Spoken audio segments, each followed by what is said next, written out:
Hello നമസ്കാരം.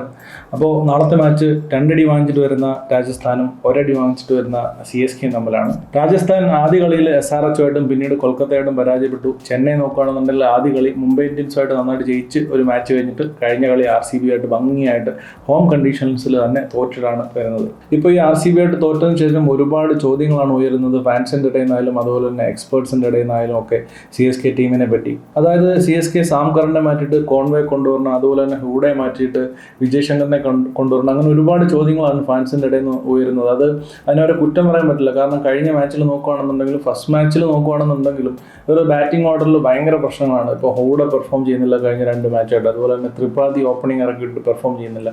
എന്തിന് Tripathi opening ഇറങ്ങുന്നു എന്നുള്ള ചോദ്യം, അതുപോലെ തന്നെ ഗെയ്ക്കോഡ് എന്തുകൊണ്ട് ഓപ്പൺ ചെയ്യുന്നില്ല എന്നുള്ള ചോദ്യം, അങ്ങനെ ഒരുപാട് പ്രശ്നങ്ങളാണ് CSK സംബന്ധിച്ച്. പക്ഷേ CSK എന്ന് പറഞ്ഞൊരു ഫ്രാഞ്ചൈസി ഉറപ്പായിട്ടും 1-2 മാച്ച് തോറ്റെന്ന് പറഞ്ഞാൽ അവരുടെ ഒരു പ്ലേയിങ് കോമ്പിനേഷൻ മാറ്റുമെന്ന് എനിക്ക് തോന്നുന്നില്ല. ഇനി അതേസമയം RRലേക്ക് വരുവാണെന്നുണ്ടെങ്കിൽ അവിടെ മൊത്തത്തിൽ തകർന്നടിഞ്ഞു കിടക്കുകയാണ്. കഴിഞ്ഞ 2 കളിയും പരാജയപ്പെട്ടു. ബോളിങ്ങിൽ ഒരു കൺസിസ്റ്റൻസി ഇല്ല ബോളേഴ്സിന്. അതുപോലെ തന്നെ ബാറ്റിങ്ങിൽ നോക്കുകയാണെന്നുണ്ടെങ്കിലും ഒരുപാട് പ്രശ്നങ്ങളാണ്. പരാഗ് നമ്പർ 3 ഇറങ്ങുന്നു, റാണ നമ്പർ 4 ഇറങ്ങുന്നു.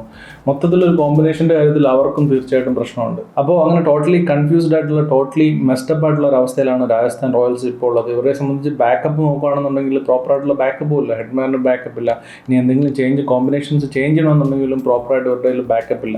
ഇനി പ്ലേയിങ് ഇലവൻ നോക്കുകയാണെന്നുണ്ടെങ്കിൽ CSK സംബന്ധിച്ച് എന്തെങ്കിലും ചേഞ്ച് വരുവാണെന്നുണ്ടെങ്കിൽ കോൺവേ കൊണ്ടുവരാൻ സാധ്യതയുണ്ട്, ഇല്ലാന്നുണ്ടെങ്കിൽ വിജയ് ശങ്കറിനെ കൊണ്ടുവരാൻ സാധ്യതയുണ്ട്, അതുപോലെ തന്നെ അൻഷുൽ കമ്പോജ് ഉണ്ട്, ഇല്ലാന്നുണ്ടെങ്കിൽ ഓവർട്ടൺ ഉണ്ട്. വലിയൊരു ചേഞ്ചസ് ഒന്നും CSKയുടെ കാര്യത്തിൽ പ്രതീക്ഷിക്കേണ്ട. ഇനി ആറാറിൻ്റെ 11നെ സംബന്ധിച്ചാണെന്നുണ്ടെങ്കിൽ കൂടിപ്പോയാൽ കുമാർ കാർത്തിയെ കളിപ്പിക്കായിരിക്കും. കാരണം ഈ ഒരു പിച്ച് സ്പിന്നിനെ സപ്പോർട്ട് ചെയ്യുന്നതുകൊണ്ട് തന്നെ കുമാർ കാർത്തിയെ കളിപ്പിക്കായിരിക്കും. അല്ലാതെ ഒരു ഓപ്ഷൻ ഇവരുടെ മുമ്പിലില്ല. ഉള്ള ടീമിനെ ഇവർക്ക് പ്രോപ്പറായിട്ട് മാനേജ് ചെയ്യുക, പ്രോപ്പറായിട്ട് ബാറ്റിംഗ് ഓർഡർ അറേഞ്ച് ചെയ്യുക എന്നുള്ളതാണ് ഇവരെ സംബന്ധിച്ച് ചെയ്യാൻ പറ്റുന്ന കാര്യം. 2 ടീമിനെ സംബന്ധിച്ചും പ്ലെയേഴ്സിൻ്റെ ഫോമിൻ്റെ കാര്യത്തിൽ കുറച്ച് കൺസേൺസ് ഉണ്ട്. ആറാറിനെ സംബന്ധിച്ചാണ് യശസ്വി ജയ്സ്വാൾ ഇതുവരെ ഫോമിലേക്ക് എത്തിയിട്ടില്ല. അതുപോലെ തന്നെ റിയാങ് പരാഗ് കഴിഞ്ഞ സീസണിൽ ഒരു ഫോം ഈ വർഷം കാണിക്കുന്നില്ല.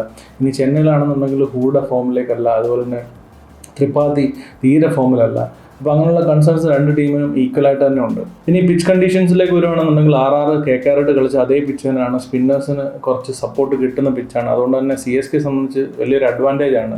ഹോം അല്ല എന്നുണ്ടെങ്കിൽ പോലും ഹോമിൻ്റെ ഒരു അഡ്വാൻറ്റേജ് അവർക്ക് ഇവിടെ കിട്ടും.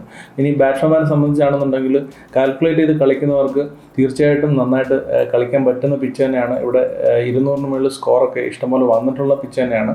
പക്ഷേ എങ്കിലും സ്പിന്നേഴ്സിനാണ് കൂടുതൽ സപ്പോർട്ട് വരുന്നത്. പേസ് ബോളേഴ്സിന് മൂവ്മെൻ്റ് ഒക്കെ വളരെ കുറവാണ്.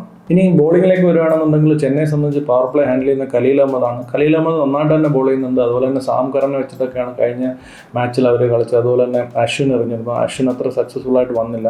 ഇനി മിഡിൽ ഓവേഴ്സിലേക്ക് വരുവാണെന്നുണ്ടെങ്കിൽ അശ്വിനും ജഡേജയും കഴിഞ്ഞ മാച്ചിൽ അത്ര നന്നായിട്ട് പെർഫോം ചെയ്യില്ല. പക്ഷേ അതൊരു ഓഡ് ഡേ ആയിട്ട് കാൽക്കുലേറ്റ് ചെയ്യാനാണ് എനിക്ക് താല്പര്യം. എല്ലാ ദിവസവും അങ്ങനെ ആവണമെന്നില്ല. അതുകൊണ്ട് തന്നെ ചെന്നൈയെ സംബന്ധിച്ച് ഇനിയും ഫൈനൽ ഓവേഴ്സ് എറിയാനാണെന്നുണ്ടെന്നുണ്ടെങ്കിൽ 10 റൺ നന്നായിട്ട് തന്നെ കഴിഞ്ഞ മാച്ചിൽ എറിഞ്ഞിട്ട്. അതുകൊണ്ട് തന്നെ ബോളിങ്ങിൽ ചെന്നൈയെ സംബന്ധിച്ച് വലുതായിട്ട് വെറിയാനില്ല. ഇനി RRനെ സംബന്ധിച്ചാണെന്നുണ്ടെങ്കിൽ ആർച്ചറിൻ്റെ ഫോം വലിയ കൺസേൺ ആണ്. നന്നായിട്ട് എക്സ്പെൻസീവ് ആവുന്നുണ്ട്. തീക്ഷണ കുഴപ്പമില്ലാതെ എറിയുന്നുണ്ട്. അസരംഗ ഒരു മാച്ച് കഴിഞ്ഞതേ ഉള്ളൂ. കുറച്ചും കൂടെ പെർഫോമൻസ് തരുമായിരിക്കും ഈ മാച്ചിൽ. ഇനി സന്ദീപ് ശർമ്മയും ഡീസൻ്റായിട്ട് എറിയുന്നുണ്ട്. തുഷാർ ദേശ്പാണ്ഡെ എക്സ്പെൻസീവ് ആയിട്ട് പോകുന്നുണ്ട്. അങ്ങനെ മൊത്തത്തിൽ നോക്കുകയാണെന്നുണ്ടെങ്കിൽ RRൻ്റെ ബോളിംഗ് ചെന്നൈയായിട്ട് കമ്പയർ ചെയ്യുമ്പോൾ കുറച്ച് വീക്കായിട്ട് തന്നെയാണ്. ഒരുപാട് പ്രശ്നങ്ങളുണ്ട് ആ ബോളിംഗ് ലൈനപ്പിൽ. ഇനി ബാറ്റിങ്ങിലേക്ക് വന്നു കഴിഞ്ഞാൽ പക്ഷേ RR ചെന്നൈക്കാട്ടി കുറച്ചും കൂടെ സ്റ്റേബിളായിട്ടാണ് തോന്നുന്നത്. കാരണം ധ്രുവ് ജുറേൽ നല്ല കുറച്ച് കളിച്ചിട്ടുണ്ട്. അതുപോലെ തന്നെ സഞ്ജു സാംസൺ ഒരു മാച്ചിൽ കളിച്ചു.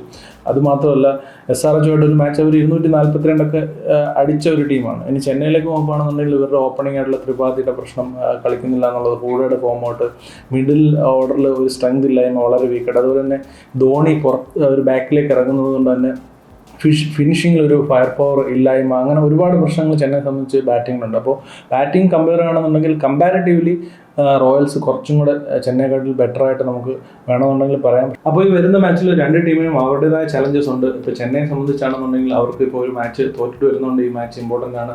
RRനെ സംബന്ധിച്ച് 2 മാച്ചും തോറ്റതുകൊണ്ട് തന്നെ ഇത് വിജയിച്ചേ പറ്റൂ. കാരണം 14 മാച്ചിൽ 3 മാച്ച് തോറ്റു കഴിഞ്ഞാൽ പിന്നീടുള്ള 11 മാച്ചിൽ അവർക്ക് പ്ലേ ഓഫിലേക്ക് കയറണമെന്നുണ്ടെങ്കിൽ 8 മാച്ച് ജയിക്കേണ്ടി വരും. അതുപോലെ തന്നെ ഇവരുടെ നെറ്റ് റൺ റേറ്റ് വളരെ താഴേക്ക് പോയിക്കൊണ്ടിരിക്കുകയാണ്. അപ്പോൾ RRനെ സംബന്ധിച്ച് വളരെ ക്രൂഷ്യലാണ്. പക്ഷേ ചലഞ്ച് എന്ന് പറയുന്നത് സഞ്ജു സാംസൺ ക്യാപ്റ്റനായിട്ട് ഈ മാച്ചിലും വരുന്നില്ല. അടുത്ത മാച്ചിൽ സഞ്ജു സാംസൺ ക്യാപ്റ്റനാകത്തുള്ളൂ എന്നുള്ള ഒരു ചലഞ്ച് ഉണ്ട്.